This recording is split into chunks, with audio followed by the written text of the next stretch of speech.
Good morning. मैं BK Jha Mahatma Gandhi शिक्षण संस्थान दरभंगा से आज वर्ग सप्तम के लिए अभिलाषा पाठ पुस्तक का पाठ संख्या 7 जिसका नाम है सुनहली का कुआं।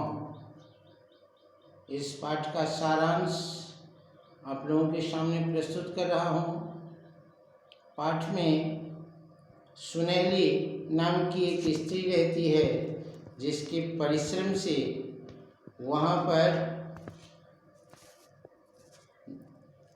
मरुस्थल में जहाँ पानी की बहुत कमी होती है वैसे जगह पर भी पानी की उपलब्धता को प्राप्त कर ये बताने की कोशिश किया गया है कि परिश्रम, मेहनत, सच्ची लगन और दृढ़ निश्चय से हम किसी भी असंभव को संभव बनाने में कामयाब हो सकती हैं।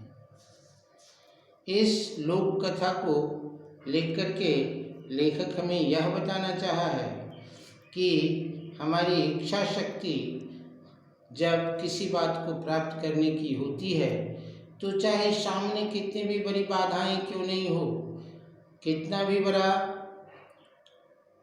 परिश्रम का बोझ क्यों नहीं पड़ा हुआ हो, निश्चय हमारी इच्छा शक्ति हमारी बड़े से बड़े काम को अंजाम देने के लिए सक्षम हो जाता है।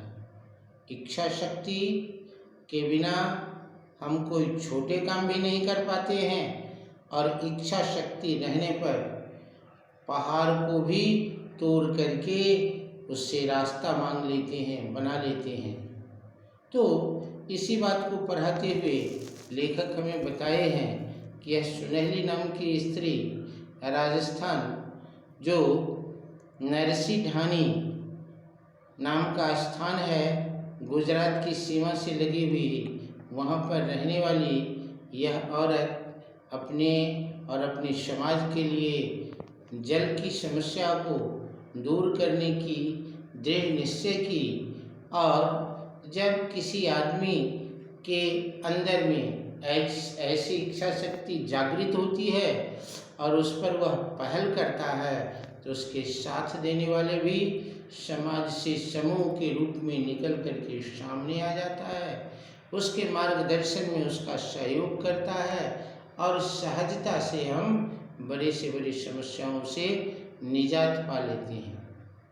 सुनहली ऐसी ही एक स्त्री का नाम है जिसके मन में अपने उस मरुस्थल में कुआं का प्रबंध करने की विचार मन में आया। उसने अपने और अपने परिवार के साथ इस काम को अंजाम देने के लिए निकल पड़ी। समस्या आवश्यकता ही आविष्कार की जननी होती है। जब हमें जिस चीज़ की आवश्यकता होती है हम उस चीज़ की खोज बड़ी तन्मयता से करते हैं और जब हमारा तन मन उस चीज़ में जुड़ जाता है तो निश्चित रूप से वह काम करने में हम सफल हो जाते हैं। सुनहली भी ऐसे ही विचार उत्पन्न होने पर उसे कार्य रूप देने के लिए निकल पड़ती है। पहले उन्हें अपने परिवार का सहयोग मिलता है, परिवार के बाद समाज का सहयोग मिलता है और समाज के सहयोग मिलने पर वह उस काम को बड़ी सहजता से करके समापन की ओर ले जाती है। एक ऐसे कुआं का निर्माण करती है जिससे उस समाज को जल समस्या से निजात मिलता है।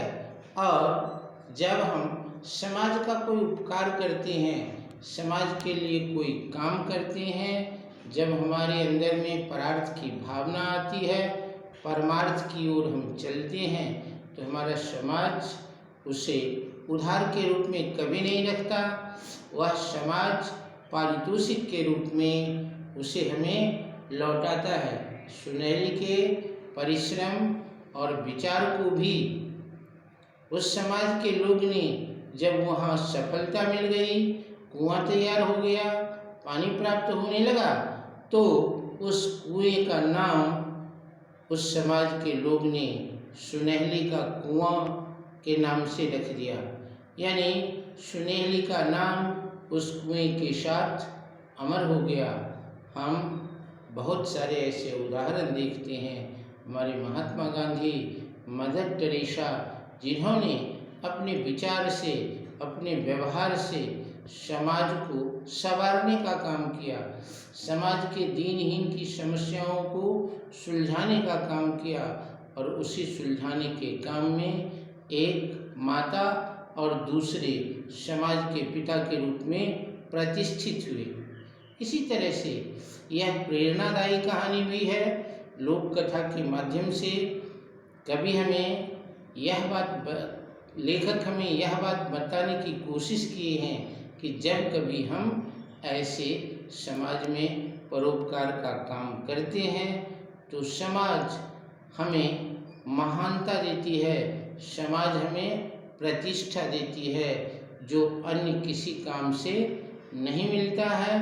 सिर्फ यही एक काम है, जब आप परहित के लिए कोई काम करोगे तो परहित के काम से ही तुलसीदास ने अपने धर्म ग्रंथ रामचरितमानस में लिखा है, परहित सरिस धर्म नहीं भाई, पर पीरा सम नहीं अधमाई। अर्थात परोपकार के जैसे कोई धर्म नहीं है और दूसरे को सताने जैसा कोई पाप नहीं है। हमारे जितने 18 पुराण वेद व्यास द्वारा रची गई है, उसमें भी उन्होंने लिखा है कि अष्टादश पुराणेषु व्यासस्य वचनद्वयम् परोपकाराय पुण्याय पापाय परपीडनम। अर्थात हम पाते हैं कि हमारे समाज के जो दिशा निर्देश के लिए ऐतिहासिक पुस्तकें हैं, धर्म ग्रंथ हैं, सभी धर्म ग्रंथों में इस तरह की चर्चा आई है कि समाज के उपकार के लिए, लोगों के उपकार के लिए अपनी स्वार्थ को त्याग करके उसमें आपकी भी सहभागिता होगी, आप भी उसके भागीदार होंगे, आपको भी उसका फल मिलेगा। लेकिन अपने ही जैसे पूरे समाज की समस्याओं को अपना समस्या मान करके जब हम कोई कदम उठाते हैं तो समाज हमें बहुत बड़ी प्रतिष्ठा देती है, समाज हमें महान कहती है। सुनहली नाम की स्त्री जो राजस्थान की रहने वाली है, वहाँ की सबसे बड़ी समस्या जल समस्या का निदान कर अपने और अपने समाज के सहयोग से पूरा करके अपने लिए यह प्रतिष्ठा का अर्जन की है। धन्यवाद।